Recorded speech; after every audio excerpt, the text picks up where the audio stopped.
नमस्कार। आज के इस खास विश्लेषण में हम सीधे एक बेहद हाई प्रोफाइल मुलाकात के अंदर झांकने वाले हैं। हम बात कर रहे हैं चीन में डोनाल्ड ट्रंप और शी जिनपिंग के बीच हुई उस चर्चित मुलाकात की जिसने पूरी दुनिया की सुर्खियां बटोरी। तो चलिए बिना देर किए इस पूरी घटना की असली कहानी को समझते हैं। बाहर से देखने पर तो ये दुनिया की दो महाशक्तियों का मिलन लग रहा था। शानदार हाथ मिलाना, कैमरों की चमक। लेकिन हमारे सामने सबसे बड़ा सवाल ये है कि क्या ये वाकई कोई बड़ी कूटनीतिक जीत थी या फिर सिर्फ एक दूसरे पर हद से ज्यादा अविश्वास का एक दिखावा। आइए इस पर्दे के पीछे की सच्चाई को खोलते हैं। शुरुआत करते हैं हमारे पहले हिस्से से, द ग्रैंड इल्यूजन, यानी एक ऐतिहासिक प्रतिनिधिमंडल। अब देखिए इस आयोजन का पैमाना कितना विशाल था। इसका अंदाजा इसी बात से लगाया जा सकता है कि बीजिंग जाने वाला अमेरिकी दल कितना बड़ा था। स्रोत के मुताबिक ये बहुप्रतीक्षित यात्रा साल 2026 में हुई और ये साल अपने आप में काफी अहम है क्योंकि ट्रंप की पिछली चीन यात्रा 2017 में हुई थी, यानी पूरे 9 साल का लंबा अंतराल। जाहिर है उम्मीदें तो आसमान पर होनी ही थी और अमेरिकी रणनीति यहाँ बिल्कुल साफ थी, अपना पूरा आर्थिक दबदबा दुनिया को दिखाना। इस दौरे में कोई मामूली लोग नहीं बल्कि अमेरिका की सबसे बड़ी कंपनियों के टॉप सीईओ शामिल थे। जरा सोचिए, एलन मस्क, एप्पल के टिम कुक, ब्लैक रॉक के लैरी फिंग और बोइंग, ब्लैकस्टोन, कारगिल और सिटी जैसी दिग्गज कंपनियों के प्रतिनिधि। ये सिर्फ एक कूटनीतिक बैठक नहीं थी बल्कि अमेरिकी आर्थिक ताकत का एक जबरदस्त शक्ति प्रदर्शन था। खैर, अब आते हैं दूसरे हिस्से पर, बिहाइंड द कर्टन, यानी पर्दे के पीछे का अत्यधिक खौफ। दिखावा तो अपनी जगह बहुत शानदार था, लेकिन जब हम हकीकत देखते हैं तो अविश्वास का स्तर किसी भी कल्पना से बहुत आगे था। सबसे हैरान करने वाली बात तो ये थी कि अमेरिकी अधिकारियों से उनके अपने स्मार्टफोन्स तक ले लिए गए थे और बदले में उन्हें बर्नर फोन थमा दिए गए। अब बर्नर फोन एक बिल्कुल साधारण सा फोन होता है जिसे ट्रैक नहीं किया जा सकता और काम होने के बाद फेंक दिया जाता है। लेकिन ऐसा क्यों? सीधा सा जवाब है चीनी डिजिटल जासूसी और स्पाईवेयर का चरम डर। सच कहें तो कोई भी ये चांस नहीं लेना चाहता था कि उनके असली फोन को हैक कर लिया जाए। बात सिर्फ फोन तक नहीं रुकी। जब ये प्रतिनिधिमंडल वापस लौट रहा था तो प्रस्थान के वक्त भारी सुरक्षा बल तैनात था और ऐसे प्रोटोकॉल लागू किए गए जो किसी जासूसी फिल्म से कम नहीं लगते। गाड़ियों से उंगलियों के निशान तक मिटा दिए गए। और सबसे चरम कदम, जो कि इन स्तरों पर मानक बायोसिक्योरिटी उपाय होता है, उसके तहत सभी जैविक अपशिष्ट यानी बायोवेस्ट को भी समेट कर वापस लाया गया। मकसद बिल्कुल साफ था, डीएनए से जुड़ी किसी भी जानकारी को चीनी हाथों में जाने से रोकना। मतलब अविश्वास का आलम यह था कि एयरफोर्स 1 में चीन का एक सिंगल आइटम ले जाने की मनाही थी।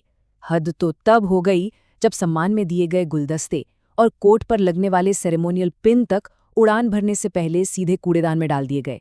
डर सिर्फ एक था, कहीं इन तोहफों में कोई छोटा सा जासूसी उपकरण या बग न छिपा हो। तो चलिए अब बढ़ते हैं तीसरे हिस्से की तरफ, द रूट कॉज, यानी इस गहरे अविश्वास का इतिहास। आखिर ऐसा क्या हुआ कि अमेरिकी दल को इतने कड़े रक्षात्मक उपाय करने पड़े?